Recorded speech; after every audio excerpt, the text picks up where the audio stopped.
In this video, we are going to master the three main forms of linear equations for the digital SAT. Let's start with the first one. The first form you must know is called the Slope-Intercept Form. In this form, the linear equation is written as y equals mx plus b. Let's break down what these symbols mean. The letter m represents the slope of the line. Conceptually, the slope is the rate of change. On the SAT, this tells you how much the y variable increases or decreases per unit, or each year.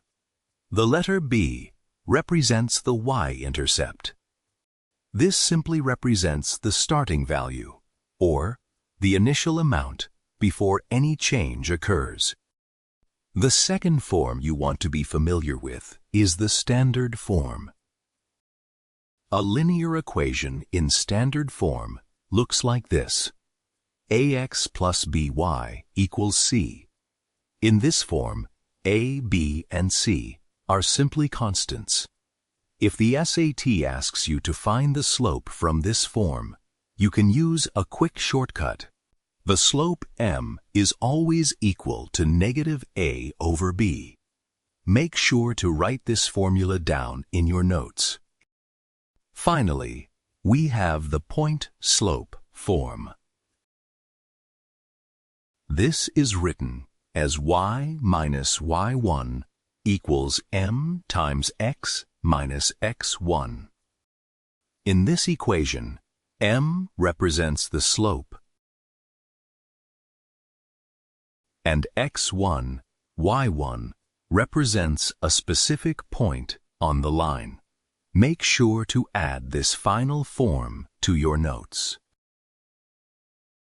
Before we calculate the slope, let's understand how to read a coordinate point. Consider the point 2, 3. The first number is always the x-coordinate, and the second number is always the y-coordinate. Now let's try a simple example. Let's find the x and y coordinates for the point 4, 7.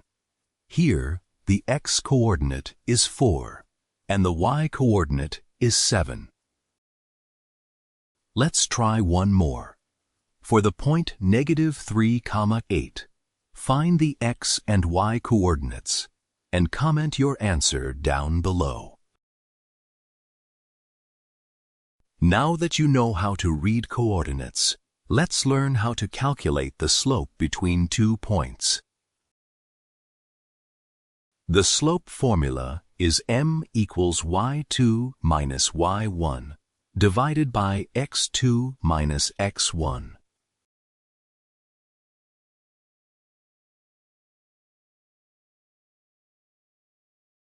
Let's look at an example.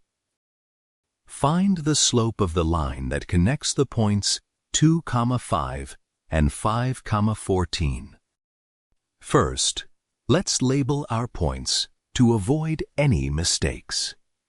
For the first point, x1 is 2 and y1 is 5. For the second point, x2 is 5 and y2 is 14. Now, let's substitute these numbers into our formula.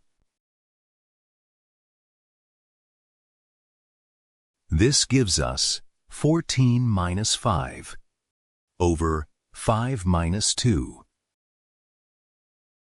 This simplifies to 9 over 3, which equals 3.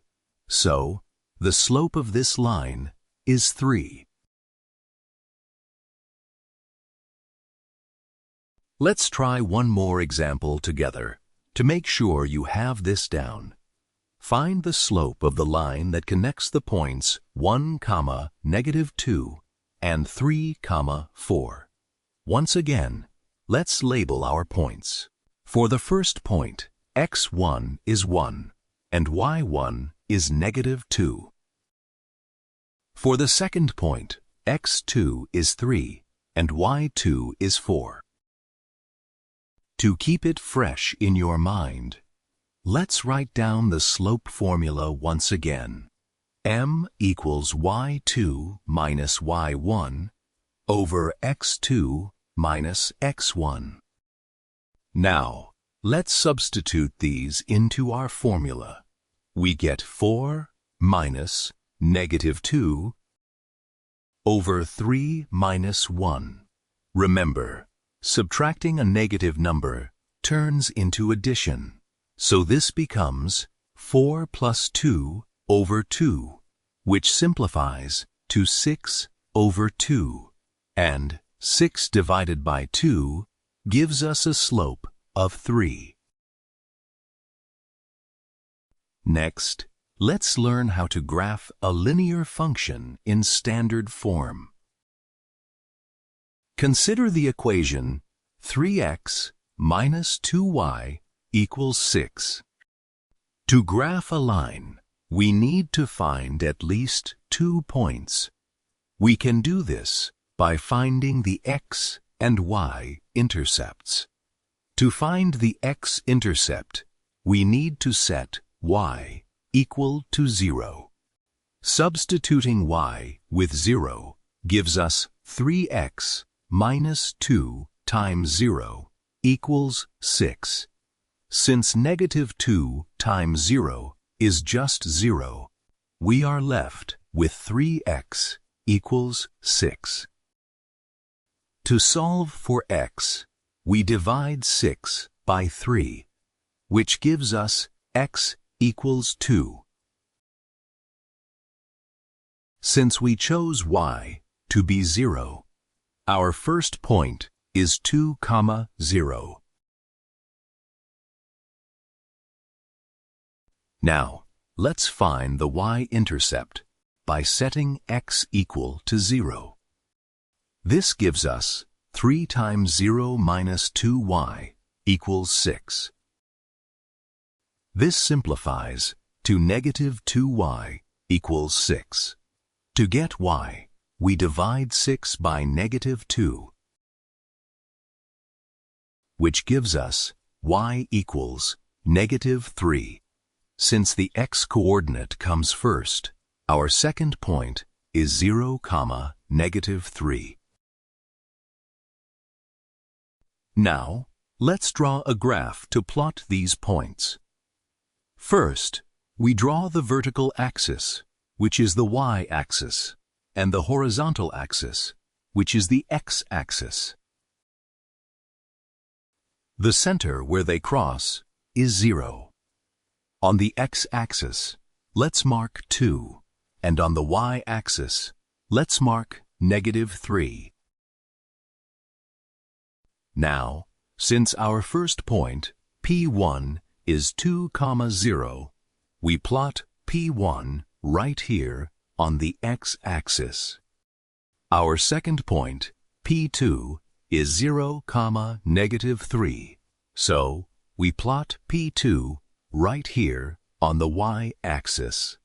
Finally, when we connect these 2 points with a straight line, our graph is complete. That's it for today. If this was helpful, please subscribe for more digital SAT math content. Thank you.